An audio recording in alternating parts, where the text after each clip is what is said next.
Welcome back. अहम खबर आपको इस वक्त देंगे। आपको बताएं कि ये भी बता दें कि आइन और जमहूरियत की बुनियाद अवाम की राय और मर्जी है। सुप्रीम कोर्ट की जानिब से थोड़ी देर पहले 70 सफ़ात पर मुश्तमिल एक अहम फैसला जारी किया गया है। एक बड़ा फैसला जारी किया गया है मखसूस नशिस्तों के हवाले से। जमहूरियत की बुनियाद साफ और शफाफ इंतखाबात पर है।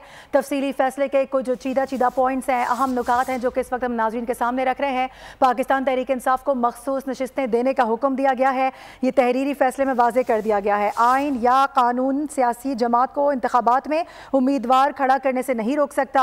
इसी वजह से पेशावर हाई कोर्ट का जो फैसला है वो कलअदम करार दिया गया है। इसके साथ साथ मखसूस नशिस्तों का एक तफसीली फैसला 70 सफ़ात पर मुश्तमिल जारी किया गया है और ये फैसला जस्टिस मंसूर अली शाह ने तहरीर किया है, जिसके मुताबिक सुप्रीम कोर्ट ने कहा है कि आइन और जमहूरियत की बुनियाद अवाम की राय और मर्जी है।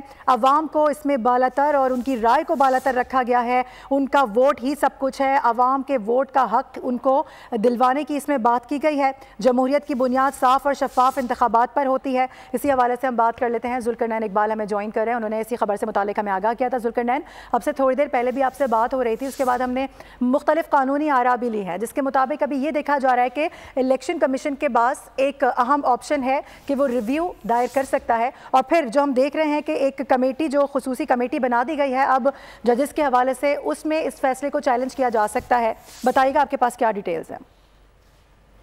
तो इलेक्शन कमीशन पहले ही दायर कर चुका है और इस हवाले से जो 3 अपनी जजेस कमेटी है उसमें ये पहले से फैसला भी हो चुका है कि जिस बेंच ने फैसला किया था रूल्स के मुताबिक उसी के सामने दोबारा लगेगा। यानी बेंच वही होगा?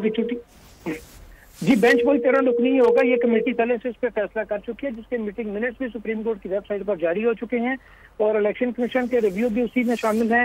मुस्लिम लीग नून की तरफ से जो नजरसानी दायर की गई थी उसके ऊपर ये बेसिकली कमेटी इजलास हुआ था, तो रिव्यू तो ऑलरेडी हक को अवेल कर चुका है। इलेक्शन कमीशन अब सिर्फ उस पर मुकर्रर होना है जब भी वो 3 अपने जजेस कमेटी इसको फिक्स करेगी। इसके अलावा फैसले में जो अहम चीजें मजीद सामने आई मारूफ हो गई हैं कि सुप्रीम कोर्ट ऑफ पाकिस्तान ने इलेक्शन रूल्स का जो सेक्शन 94 है, जिसके तहत एक प्रोसीजर अडॉप्ट किया था इलेक्शन कमीशन ने सियासी जमातों को मुतनासिब नुमाइंदगी के तहत नशिस्तों की अलॉटमेंट का, उसको गैर आइनी और गैर कानूनी करार देते हुए कलअदम करार दे दिया है। सेक्शन 94 में ये वजाहत जो इसके साथ उसकी वजाहत में लिखा गया था कि सियासी जमात उसको तस्वुर किया जाएगा जिसके पास इंतखाबी निशान हो।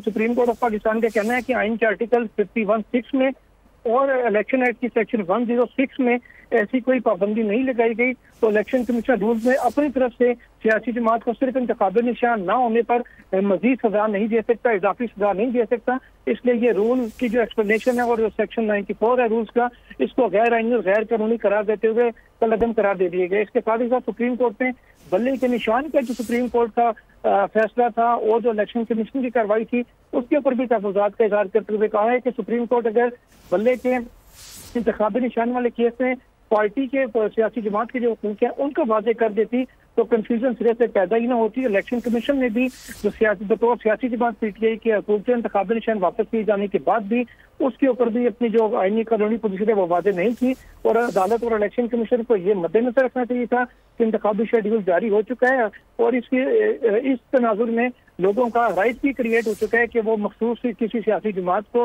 या किसी सियासी जमात के नामजद उम्मीदवारों को वोट दे सकें।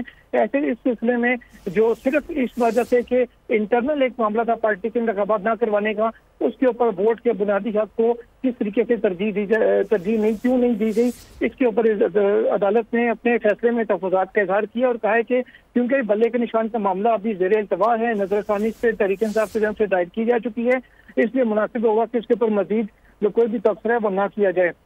इसके साथ ही साथ अदालत ने यह भी कहा है कि सिर्फ इंतखाबी निशान अगर किसी जमात से वापस ले लिया जाए तो वो उसको अपने उम्मीदवार खड़े करने से, मैदान में उतारने से नहीं रोक सकता।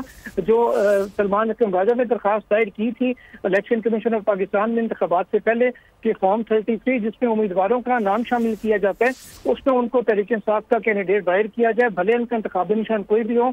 उस हवाले से इलेक्शन कमीशन के और रिटर्निंग अफसरान ने जो पीटीआई उम्मीदवारों को आज़ाद करार दे दिया था, सुप्रीम कोर्ट ने इलेक्शन कमीशन और रिटर्निंग अफसर के उन फैसलों को भी गैर आइनी और गैर कानूनी करार दे दिया है और कलअदम करार दे दिया। कहा है कि इलेक्शन कमीशन को ये हक हासिल नहीं है कि वो किसी भी सियासी जमात को, भले उसके पास इंतखाबी निशान हो या ना हो, उसको अपने उम्मीदवार मैदान में उतारने से नहीं रोक सकता।